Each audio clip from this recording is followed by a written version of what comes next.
बाबा धवळेश्वर महाप्रभो दीपं यदि परं ब्रह्म दीपं यदि जनार्दनः दीपाहरति मे पाप पूजा दीप नमस्तुते।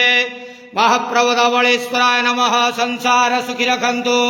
आज शुभ शनिवार रे समस्त श्रद्धालु भक्त मानक आश्रीपद करंतु।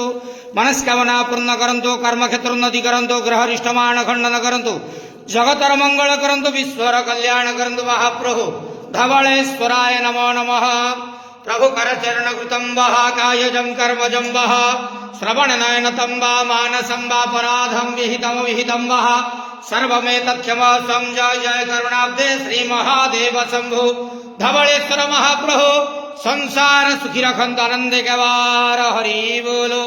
आज शुभ शनिवार रे समस्त श्रद्धालु भक्त मानक आश्रीपद करंतु। आनंद गवार हरि बोलो। महाप्रभु धवळेश्वराय नमो नमः।